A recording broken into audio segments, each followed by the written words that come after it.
Well, good evening, everybody. We are really grateful that tonight, in bipartisan fashion, with overwhelming majority of votes, we passed the American Relief Act of 2025. This is a very important piece of legislation. It funds the government, of course, until March of 2025. That was a big priority for us. This is America First legislation because it allows us to be set up to deliver for the American people. In January, we will make a sea change in Washington. President Trump will return to D.C. and to the White House, and we will have Republican control of the Senate and the House. Things are going to be very different around here. This was a necessary step to bridge the gap, to put us into that moment where we can put our fingerprints on the final decisions on spending for 2025. We also, in this bill, as you know, took care of Americans who desperately needed and deserved the assistance. We had a record hurricane season. Hurricanes Helene and Milton in particular did dramatic damage across at least 6 states. The Carolinas, Virginia, from Florida, Tennessee, all the way through.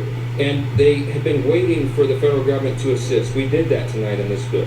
We also took care of our farmers, many of whom were on the brink of collapse because of Bidenomics, frankly, because the inflationary cost of their inputs and the inability they have right now to get loans from the banks and the lenders to put their crops in the ground, to put the seeds in the ground in the spring. So we had to take care of that, and we did.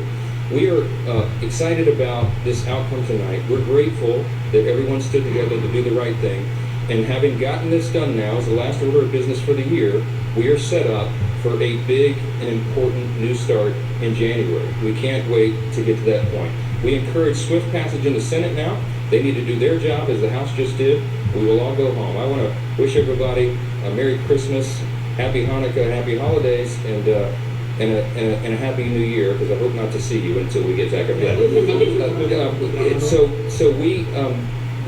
I was in constant contact with President Trump throughout this process. Spoke with him most recently about 45 minutes ago. He knew exactly what we were doing and why, and this is a good outcome for the country. I think he certainly is happy about this outcome as well. Elon Musk and I talked within about an hour ago, and we talked about the extraordinary challenges of this job. And I said, hey, you want to be Speaker of the House? I don't know. He said, this may be the hardest job in the world. I think it is. But we're going to get through this. We are going to unify this country, and we are going to bring the America First agenda to the people beginning in January. We cannot wait to get started. I hope you all have a great holiday.